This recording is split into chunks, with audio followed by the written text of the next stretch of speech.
Junkers 52.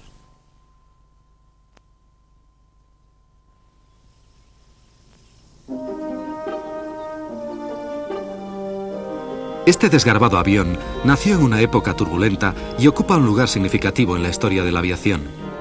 Sencillo, sólido y fiable, era el emblema de la Luftwaffe de la Alemania nazi.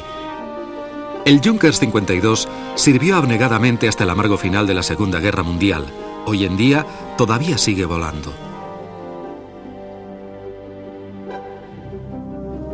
En 1990, Lufthansa restauró espléndidamente un JU-52 fabricado en España para un recorrido de propaganda en los Estados Unidos. El periplo duró 10 meses y 200 horas de vuelo y cubrió una distancia de 40.000 kilómetros, equivalente a una vuelta a la Tierra a lo largo del Ecuador. El avión visitó 67 aeropuertos y en su itinerario transportó 5.000 afortunados pasajeros en un viaje al pasado. El avión bautizado Tempelhof, en honor al aeropuerto base de la compañía en Berlín, fue comprado en 1982 al famoso escritor aeronáutico americano Martin Caidin. En la actualidad, completamente reconstruido, es utilizado como museo volante al estilo 1930 para satisfacción de los entusiastas de la aviación civil. El Zentralflughafen Tempelhof era un moderno aeropuerto típico de la Alemania de la preguerra.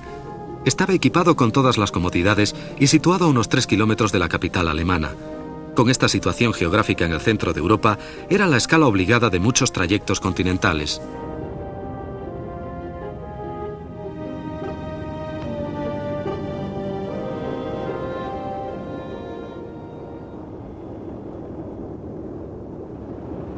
Hacia finales de los 30, la próspera línea aérea alemana tenía la mayor red nacional del continente y operaba una enorme flota de JU-52 con base en Tempelhof. Pero los orígenes de Lufthansa fueron modestos. Empezó en 1926 como una fusión de compañías estatales con una pequeña flota de monoplanos metálicos Junkers F-13. Este innovador aparato demostró ser un medio seguro y fiable de transporte, sentando la base de la familia de aviones que condujeron al JU-52. Con el paso del tiempo, los viajes por avión se transformaron desde una arriesgada aventura a una forma rápida y segura de viajar a lugares remotos. De esta manera, Lufthansa creció convirtiéndose en una línea aérea gigante.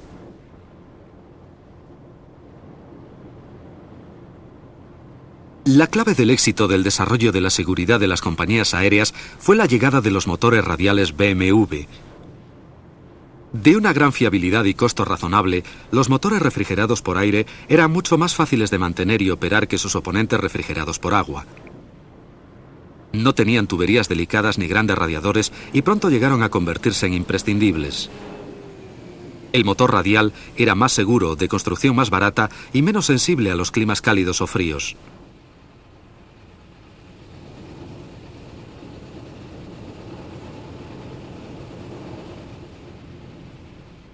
A pesar de su eficiencia, estos motores necesitaban combustible en grandes cantidades.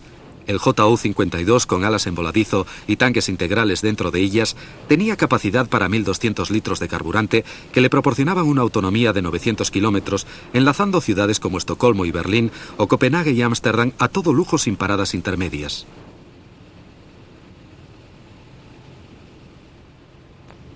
Tante Ju, o la tía Junkers, como lo llamaban los aviadores alemanes, podía transportar 17 pasajeros con todas las comodidades. El aceite para los sedientos BMW era tan importante como la gasolina, por lo tanto cada motor llevaba un depósito en la parte superior de la carena. Eran motores sólidos y robustos que rezumaban inevitablemente grandes cantidades de aceite. Las manchas resultantes y el aceite pulverizado por las hélices cubrían con frecuencia la superficie del avión con una fina y resbaladiza película, haciendo difícil el trabajo de los mecánicos.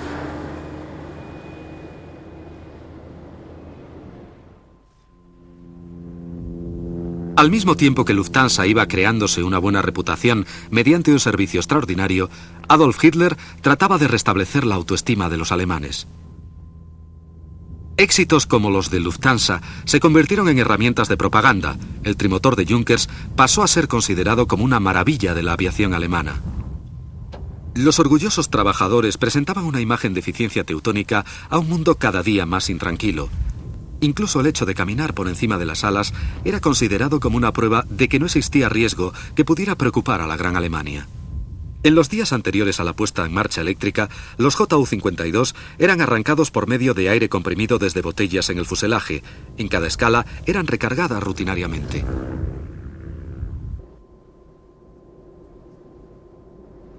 Transportar pasajeros no era su única misión. También se podía hacer negocio llevando mercancías. Las compuertas de carga permitían el acceso al interior del fuselaje. Pero en un futuro no muy lejano, las bombas reemplazarían a los equipajes como nuevo cargamento. El 52 entraría en combate por primera vez en España en la Guerra Civil. Allí sería usado para establecer el primer puente aéreo de la historia entre Marruecos y la península y posteriormente como bombardero estratégico. No obstante, en los días que precedieron al estallido de la Guerra Europea, los aviones como el JU-52 eran las herramientas normales del comercio. El aeropuerto de Tempelhof era el escaparate de la aviación civil. Su gran terminal y su enorme bloque de hangares son, aún hoy en día, la tercera edificación aeroportuaria más grande del mundo.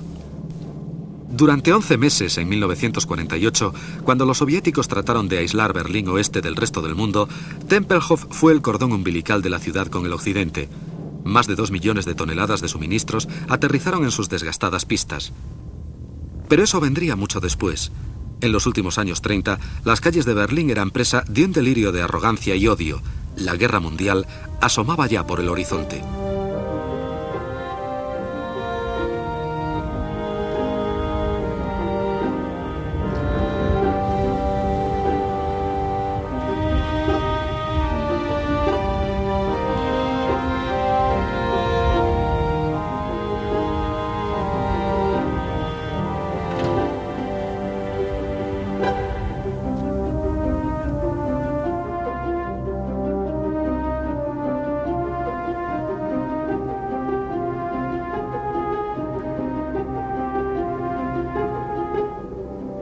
Arrancar los 3 motores radiales BMW era una cosa relativamente sencilla, aunque algunos pilotos decían que era como tocar el órgano de una iglesia.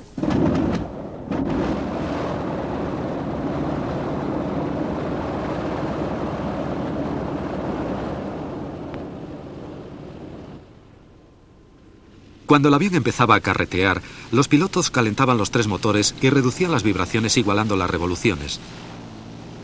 La operación se complicaba por un freno neumático impredecible que requería vigilancia constante. Lufthansa llegó a tener una flota de 230 aviones.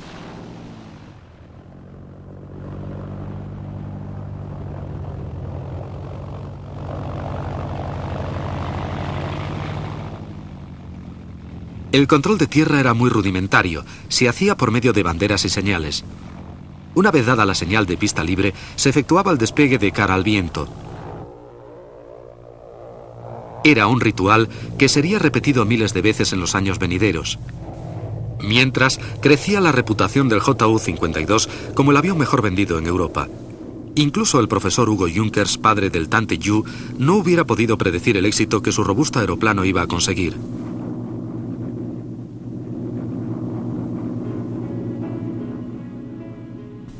Hugo Junkers, famoso por su novedoso enfoque en ingeniería, apostó por el desarrollo del monoplano en la época del biplano. Solamente unos meses después de la derrota alemana en la Primera Guerra Mundial, Junkers mostró el primer avión comercial verdaderamente moderno, el F-13. Voló por primera vez en junio de 1919 y revolucionó el viaje por avión haciéndolo seguro, fiable, confortable y asequible. Marcó el camino para el JU-52 que vendría a continuación. Junkers era un consumado innovador. En 1910, cuando el automóvil era todavía una primicia, él adquirió la patente de un avión de ala volante. Unos 20 años después, voló el inmenso G-38, realizándose su sueño de entonces. De envergadura enorme, más de 37 metros, su ala, con un espesor de 1,80 m, permitía instalar butacas para que los pasajeros se acomodaran en el interior. Varias secciones del borde de ataque de las alas estaban acristaladas para que los viajeros tuvieran una magnífica vista hacia adelante. Incluso los motores podían ser observados en vuelo mediante unos pasadizos en los planos. El fuselaje, de 2 puentes, permitía acomodar 7 tripulantes y 34 pasajeros. 2 G-38 fueron construidos y ambos hallaron un final violento. Uno se estrelló en 1936 y el otro fue destruido por la RAF en 1940. A principios de 1930, Junkers terminó los planos de un gran monomotor metálico basado en el precursor F-13. Uno de esos primeros JU-52 de un solo motor fue vendido a la Canadian Airways. Matriculado CF-ARM, fue enviado a Quebec a finales de noviembre de 1931. Transportó pasajeros y carga por las provincias del norte. Se le llamó Flying Goose o el ganso volante. Los tratantes de pieles, compañías mineras y constructoras transportaron madera, ganado, comida, dinamita, caballos, casi todo lo que pudiera ser alojado en su espaciosa bodega.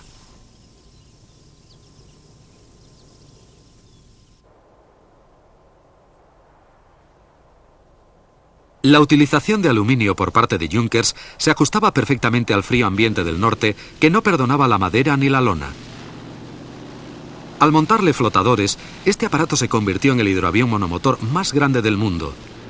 Pero esa configuración de un solo motor llegó a ser el talón de Aquiles del JU-52. Durante los años 30, la fiabilidad de los motores de aviación era todavía un juego de azar y el único motor del JU-52 no tenía otro que lo sustituyera en caso de fallo. Con esa idea en la mente, Junkers y el jefe del proyecto original, Ernst Zindel, volvieron a la mesa de diseño. Hacia abril de 1932, un JU-52 mejorado despegaba por primera vez. Ahora equipado con 3 motores y denominado JU-52-3M, se había convertido por fin en la plataforma que haría historia como precursora del empeño de volar por toda Europa.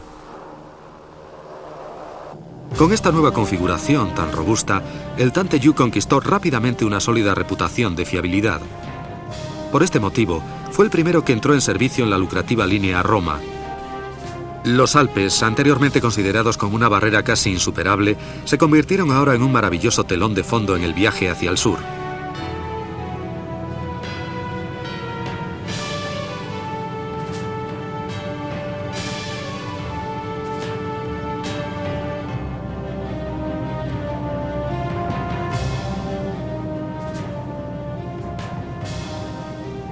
Sentados cómodamente, los 17 pasajeros disfrutaban de vistas panorámicas a través de las grandes ventanas de la cabina principal.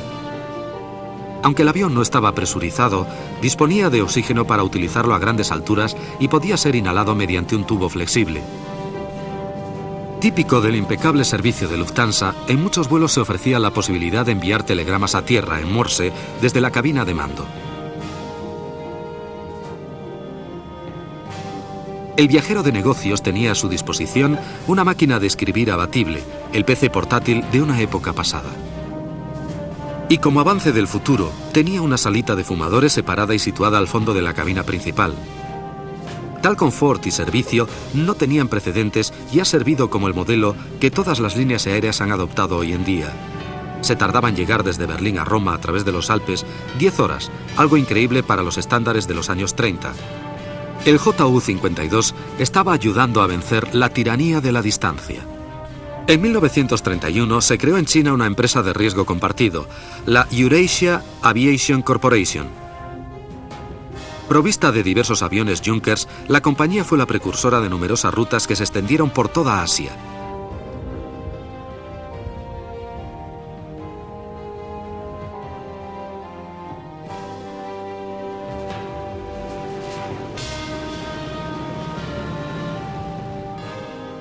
Los Junkers 52 fueron introducidos en la flota de la Eurasia y llevaron a cabo vuelos a lo largo de abruptos paisajes. Por primera vez eran posibles estos viajes. La compañía introdujo el transporte moderno en áreas en las que durante millares de años el buey y el camello habían sido el medio principal de locomoción. Eurasia volaba a ciudades exóticas como Hong Kong y Hanoi, ribeteando los escarpados contornos de la Gran Muralla China. Los aviones de Junkers buscaban además otras rutas en diversos lugares del mundo, incluida Sudamérica. En 1934, Lufthansa estableció un correo a través del Atlántico Sur con destino a Río de Janeiro, Brasil. Los hidroaviones de Dornier, que iban de salto en salto entre barcos provistos de catapultas que estaban anclados en medio del océano, fueron utilizados para cruzar el Atlántico, y los JU-52 con flotadores demostraron ser ideales para los vuelos más cortos de cabotaje. Estas rutas no solo llevaban el correo hasta los puertos, sino también a lugares del interior de Uruguay, Argentina y Chile. Una vez más, el JU-52 hacía que el mundo fuese mucho más pequeño.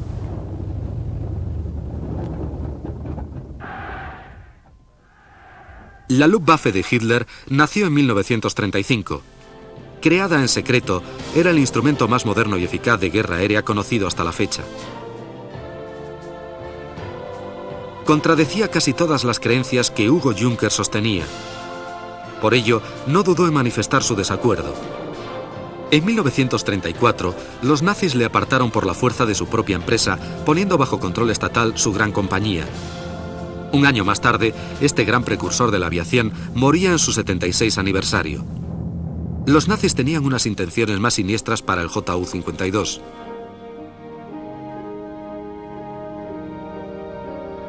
Quizás el rasgo más característico del JU-52 era su superficie metálica. Un descubrimiento accidental en Alemania en 1909 había dado lugar al duraluminio, una aleación de aluminio, cobre y magnesio muy resistente. Poseía la ligereza del aluminio, pero era mucho más fuerte. Como Junkers descubrió, las láminas de duraluminio podían prensarse para que adquirieran una forma corrugada, es decir, con estrechas ondulaciones paralelas, parecidas a los tejados de uralita, y después ser cortadas con sierras para metal de acuerdo con la forma que se necesitara. Las ondulaciones de la chapa corrían en sentido longitudinal y reforzaban la estructura. Era un material de gran ligereza y gran resistencia. El duraluminio es fácil de reparar y resistente al agua. La única desventaja es que las ondulaciones producen una resistencia tremenda, aunque en el caso de aviones de baja velocidad como el JU-52 no tenga tanta importancia. Los timones de profundidad y dirección eran enormes, con mayor área que todo el ala de algunos aviones. La doble ala de Junkers era una combinación de flap y alerón a lo largo de todo el borde de salida del plano, que aumentaba la sustentación a bajas velocidades, mejorando las performances y el control durante el despegue y el aterrizaje. Era notorio ver que el avión levantaba la cola cuando aún estaba casi parado al empezar la carrera de despegue. La aerodinámica contaba poco, tenía protuberancias y salientes por todas partes, lo que hacía que la resistencia fuera grande y que los motores tuvieran que luchar constantemente con ella.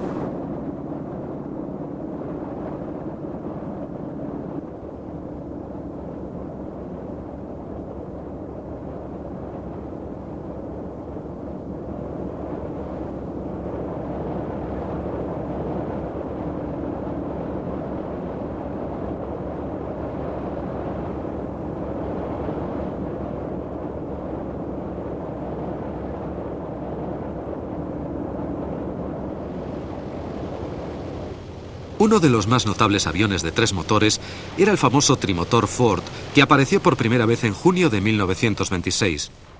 Fue un avión americano que jugó un papel fundamental en el desarrollo del transporte de su país. Apodado Tin Goose, el ganso de hojalata, fue un auténtico precursor. Este es el primer viaje sin paradas intermedias entre el continente americano y Hawái. Con 3 motores, los pilotos podían volar algo más cómodamente en la ruta a través del Pacífico. En 1929, un trimotor Ford, pilotado por el almirante Richard Byrd, voló sobre el Polo Sur. Anteriormente, volando un trimotor Fokker F-7, había sido el primero en sobrevolar el Polo Norte. Pero los trimotores no eran solamente unos caballos de batalla, como demostró el italiano Piaggio P-24, de muy buen aspecto. Voló por primera vez en 1938. Era un auténtico conquistarrécords que estableció 2 de ellos llevando una carga útil de 5 toneladas. El P-24 fue, probablemente, el trimotor más esbelto que surcó los cielos. Aunque no tan bonito, el hidroavión trimotor Kant Z-506 también conquistó récords. Estaba construido de madera en su totalidad, estableciendo varias marcas para hidroaviones. Estuvo en servicio en el Mediterráneo y en el Adriático. En 1944, Mussolini escapó en uno de ellos. Quizás el más famoso trimotor italiano fue el Savoia Marchetti SM-81 Pipistrello. Actuó en la Guerra Civil Española como bombardero y continuó volando en la Segunda Guerra Mundial como transporte. En Alemania, los nazis estaban creando la Luftwaffe a marchas forzadas. La construcción sencilla del JU-52 y su versatilidad operacional le convertían en el avión ideal para la producción en serie. La Luftwaffe lo adoptó como transporte y bombardero auxiliar.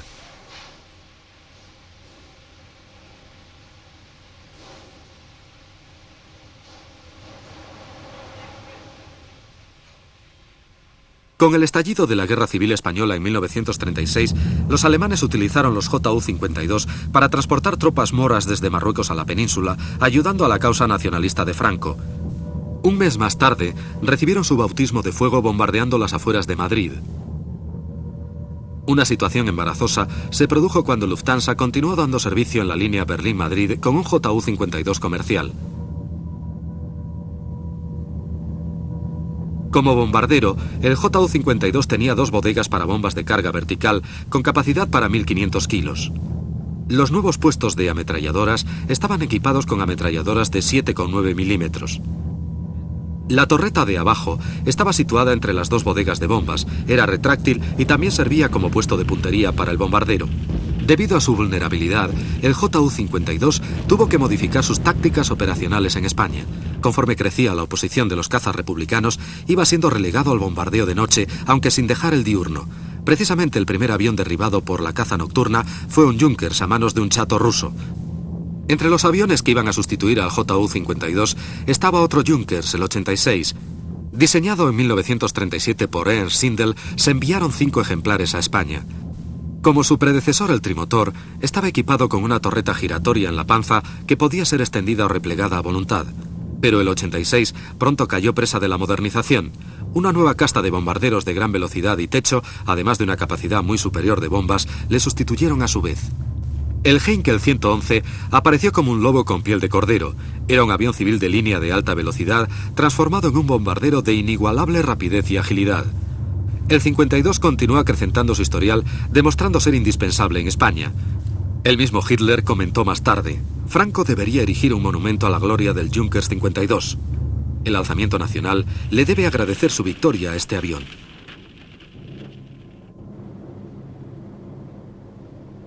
Mientras los aviones de la Luftwaffe volaban sobre España, aparecía otro gran transporte al otro lado del Atlántico.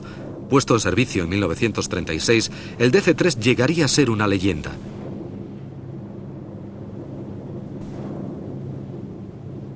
Anunciaba el nacimiento de los aviones comerciales de superficie pulida y con todos los refinamientos aerodinámicos. Llegó a convertirse en la espina dorsal de todas las líneas aéreas del mundo de la posguerra. Como al 52, no pasó mucho tiempo antes de que la amenaza de la guerra mundial pusiera el DC-3 al servicio del ejército. Muchos fueron convertidos en transportes de tropas y material. Denominado C-47 por los militares, llegó a ser el tren del aire de los aliados en todos los frentes. Solo en los Estados Unidos se produjeron 11.000 ejemplares, además de un número adicional desconocido en el resto del mundo. Sorprendentemente, durante los años de la guerra fue producido por Japón, lo que originó cierta confusión a los aviadores americanos cuando se lo encontraban en vuelo. Con numerosas unidades volando todavía, el DC-3 es una prueba de que un buen diseño, sencillo y robusto a la vez, es eterno.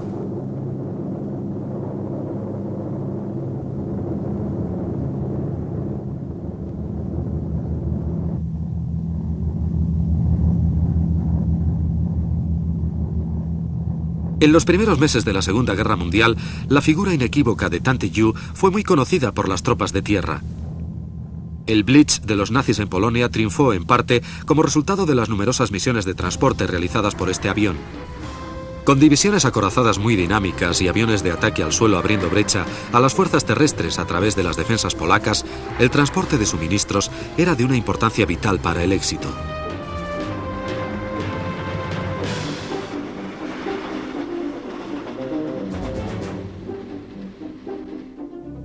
En el transcurso de las 2.500 salidas durante la campaña de Polonia, los JU-52 transportaron 1.600 toneladas de material y cerca de 20.000 soldados en un esfuerzo logístico de proporciones gigantescas. En realidad, el JU-52 descendía de una larga línea de robustos aviones de transporte que habían estado trabajando en los ambientes más hostiles del mundo. Uno de los primeros trimotores de Junkers, el G-31, demostró durante los años 30 que era imprescindible en Papúa Nueva Guinea. Las 3 unidades que poseía la Bulolo Gold Dredging Company transportaban material desde la costa hasta las minas de oro, a través de las junglas y de las traicioneras montañas.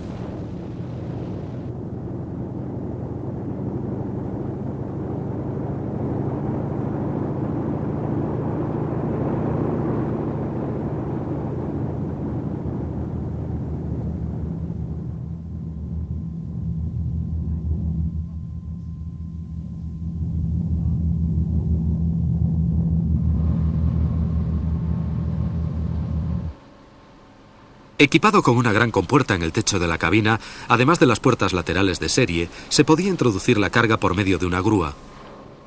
La mercancía solía ser petróleo, piezas de repuesto, ganado, caballos, vehículos y cualquier cosa necesaria para la extracción del oro.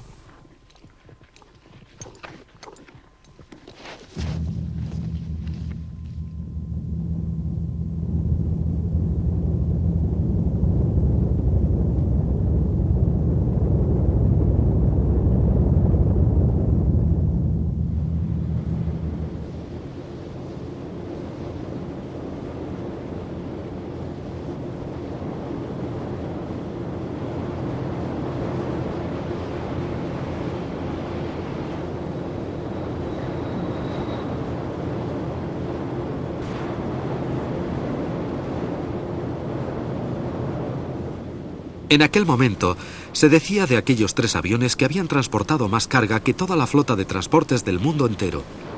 Fue notorio que todos los equipos, desde el combustible hasta el último tornillo necesario para construir una ciudad para esta mina de oro gigante, fuese transportado totalmente por aire.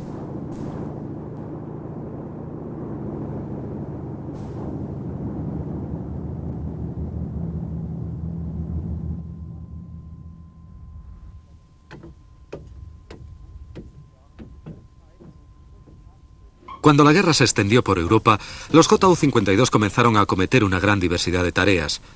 No solo transportarían tropas de refresco y material a todos los frentes, sino que actuarían como ambulancia aérea trasladando a heridos. Pero la misión más dinámica como avión de primera línea le llegó cuando fue asignado para transportar al combate a los paracaidistas de la Fuerza Aerotransportada de Élite de la Luftwaffe de reciente formación.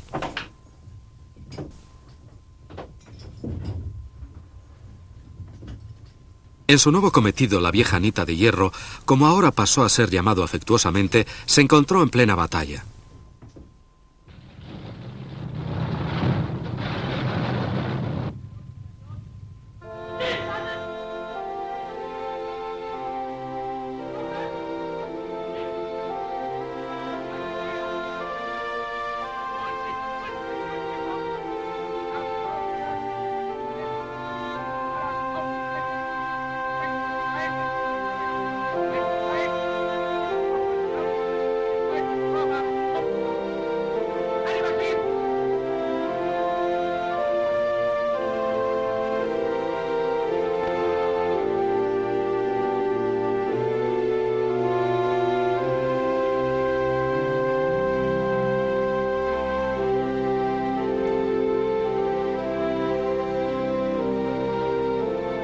Conforme la guerra fue progresando, Hitler, animado con su fácil conquista de Polonia, quería probar la capacidad de su fuerza aerotransportada para capturar los puntos clave.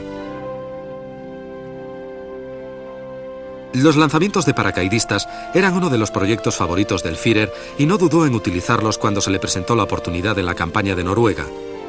Asegurando aeropuertos, puentes y otros objetivos estratégicos, los paracaidistas abrían el camino y proporcionaban a la Luftwaffe bases seguras desde donde operar.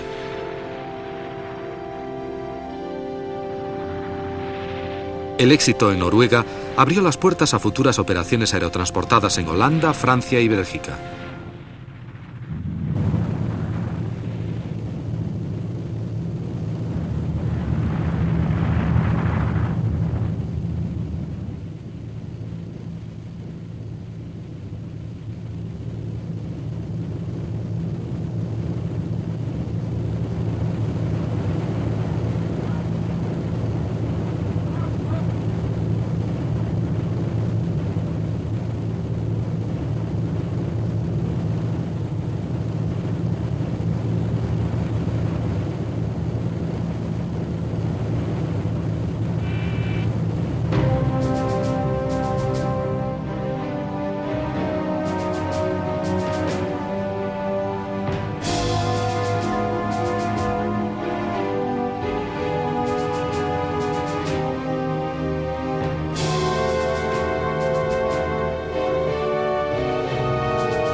Al tiempo que las fortificaciones y los puentes estratégicos eran asegurados en Europa del Oeste, se abría el camino de los carros de combate alemanes. Los Panzer comenzaron a invadir país tras país. Aquellos ataques, hechos posible por los Ju-52, consiguieron subyugar a millones de personas. El jefe de las fuerzas aerotransportadas de la Luftwaffe era el general Kurt Student. Sus brillantes tácticas prepararon el camino para la invasión de los Países Bajos. Aunque sus hombres, ensalzados por Hitler, no fueron los primeros que saltaron en campaña. Habían aprendido mucho observando la utilización de los paracaidistas por el Ejército Rojo durante la Guerra de Invierno de 1939 contra Finlandia. Durante aquel combate, soldados provistos de paracaídas fueron transportados por aire mediante bombarderos transformados Tupolev Ant-6. Student aprendió bien la lección. Era una nueva concepción de la guerra, una guerra llevada por el aire.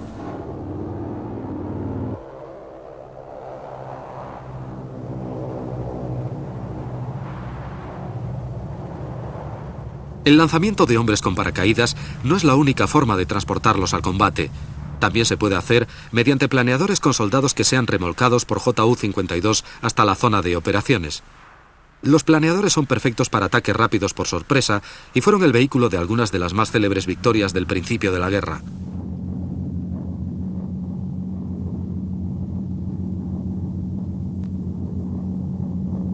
La guerra se extendió por Europa y África del Norte. Las severas condiciones de la campaña del desierto pusieron a prueba a hombres y máquina. Aquí también el Ju-52 desempeñó su cometido transportando suministros a lugares lejanos de los devastados campos de batalla para abastecer al poderoso ejército de Rommel. Gigantescas armadas volaban a través del Mediterráneo hacia África del Norte. Pero incluso con escolta de cazas, los vulnerables Ju-52 eran derribados a cientos. Como parte de la estrategia de Alemania para controlar el Mediterráneo, se consideró imperativa la conquista de Creta. Pero los británicos, firmemente atrincherados en la isla, no tenían intención de perderla. Por esta razón, se desarrolló la mayor invasión aérea de la historia. Dirigida por Student, precisó del aterrizaje de 30.000 paracaidistas y la destrucción de todas las tropas británicas de la guarnición.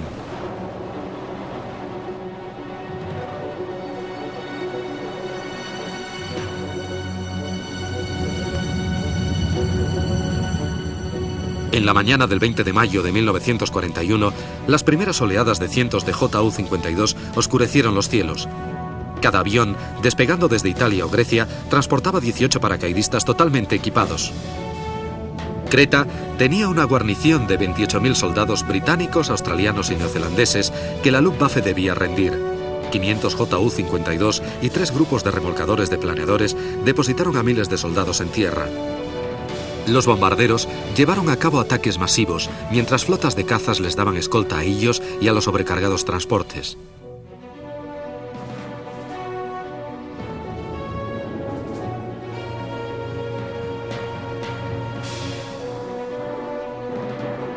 Creta sería, más adelante, una estratégica base esencial para la guerra contra los británicos en el Mediterráneo oriental.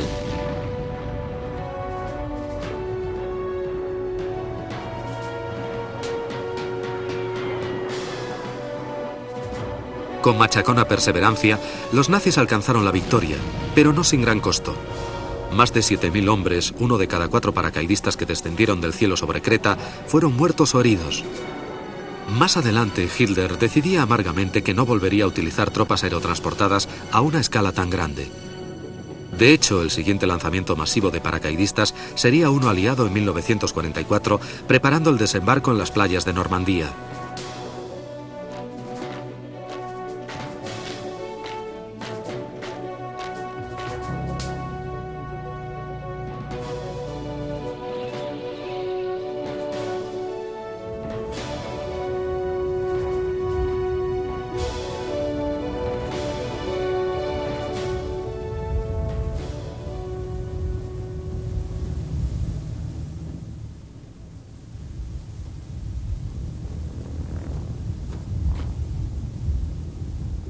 El fuselaje del Ju-52, cuadrado como una caja, era como una caverna. La compuerta lateral de 2 hojas era eminentemente práctica. La parte inferior podía ser usada como una plataforma de carga.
Las condiciones extraordinariamente severas del frente oriental pusieron a dura prueba la logística alemana. Las líneas de abastecimiento se convirtieron en mares impenetrables de barro. Los rusos en retirada solo dejaban tierra quemada detrás de ellos. Para la Wehrmacht, los suministros deberían llegar por el aire.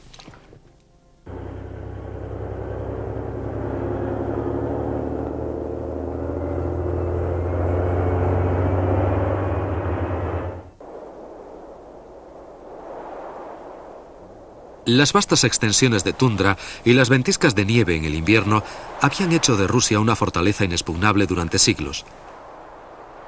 Como los ejércitos de Napoleón antes de ellos, los alemanes lucharon y sucumbieron. Mientras los jefes nazis aguardaban expectantes, los transportes de la Luftwaffe, principalmente Ju-52, desarrollaban la magna misión de transportar por el aire heridos, suministros y municiones a lo largo de enormes distancias hasta y desde el frente.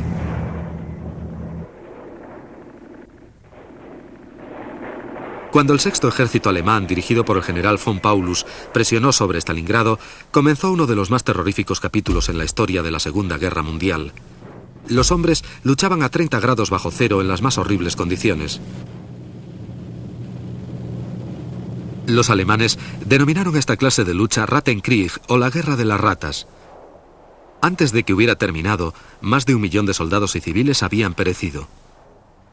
Cuando el sexto ejército de von Paulus quedó atrapado en la ciudad, Hitler presumió que nadie nos sacará de Stalingrado. El comandante en jefe de la Luftwaffe, Göring, prometió abastecer por aire a los cercados. Por su parte, el comandante soviético de Stalingrado demostró igual resolución diciendo: «Mantendremos la ciudad o pereceremos en ella».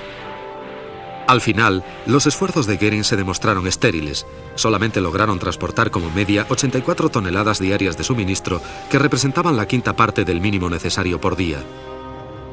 Pronto los soldados alemanes empezaron a morir, no solo por las balas rusas y por el frío, sino por el hambre también. Un número no inferior a 490 transportes, incluyendo 266 Ju-52, se perdieron en el imposible intento de abastecimiento aéreo. El mando aéreo de transporte de la Luftwaffe no se recuperaría jamás.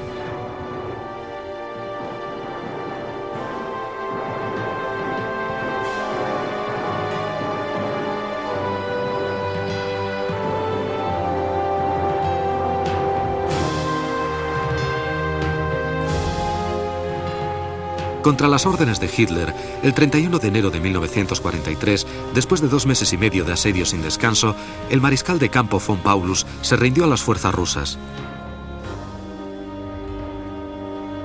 147.200 soldados alemanes habían muerto en el fallido intento de tomar Stalingrado y otros 91.000 se rindieron. Solo 34.000 escaparían en el puente aéreo de emergencia. Muchos intentos se llevaron a cabo para desarrollar un sustituto del Ju-52, pero ninguno tuvo éxito. Uno de ellos fue el Arado 232, un avión diseñado para aterrizar en las pistas de condiciones más primitivas. El Cienpiés, como fue apodado, llevaba una numerosa colección de ruedas libres a lo largo del eje central del avión. El aparato descendía sobre ellas hasta el suelo en los procesos de carga y descarga. Estas ruedas permitían al 232 carretear en terrenos blandos o irregulares. Estaba dotado de una gran rampa trasera y suficiente espacio en la bodega para 2 Kübelwagen, el jeep alemán. Se construyeron muy pocas unidades antes del fin de la guerra. El Tante Ju tuvo 2 descendientes. El Ju-252 fue un intento de actualización combinando las mejores características operativas del 52 con una mejor performance. Lejanos quedaron el tren de aterrizaje fijo y la chapa corrugada que tanta resistencia producían. El cuarto prototipo del 252 tenía 3 motores Junkers Jumbo de 1.400 caballos y una gran rampa de carga trasera.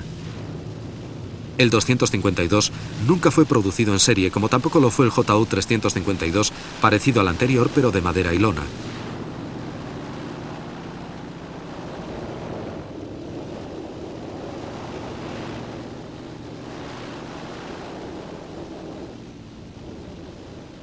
La vieja Anita de hierro sobrevivió a todos ellos. Todavía vuela hoy. Este Ju-52, concretamente, pertenece a la compañía británica Aces High. No es un Ju-52 alemán. Fue construido en España después de la guerra, donde se le denominó Casa 352, pero todos le llamaban el Junkers. Se construyeron 170 ejemplares y fue muy usado por el Ejército del Aire español. Aún hoy en día se puede admirar su porte robusto de antaño y su característica piel corrugada en el Museo del Aire de Cuatro Vientos de Madrid. Este que vemos ha sido cuidadosamente restaurado a su versión militar y pintado con los colores auténticos de la Luftwaffe. Es una bella celebridad, pues ha aparecido en las películas La Batalla de Inglaterra e Indiana Jones.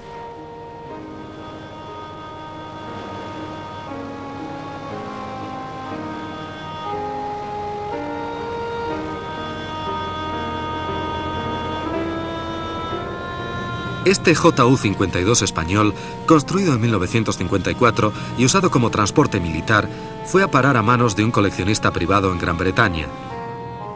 Después, en 1981, fue vendido a la South African Airways. Atravesó en vuelo el Canal de la Mancha hasta Bremen, donde fue desmantelado, embalado y enviado por mar a Sudáfrica. Una vez allí, historiadores e ingenieros lo restauraron cuidadosamente y lo llamaron Jan van Riebeeck como el primer JU-52 de la South Africa. Curiosamente, sus motores actuales son Pratt & Whitney, iguales a los que utilizaba el famoso entrenador T6 Texan.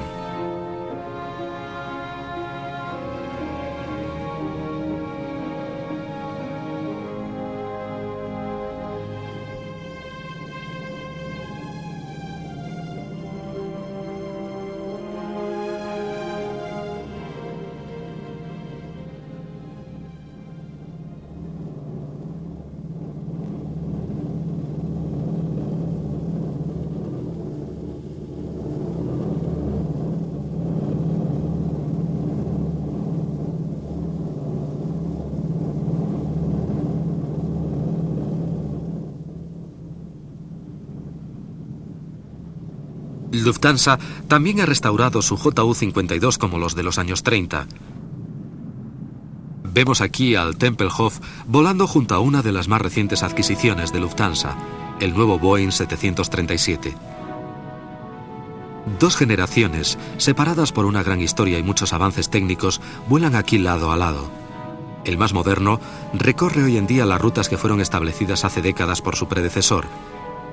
El JU-52, como el abuelo, cargado de antiguos triunfos y trágico esplendor, trata de acompasar su lento andar al de su nieto, el 737, que desplegando todas sus superficies, se mantiene a duras penas en el aire, al paso de una época que ya no volverá.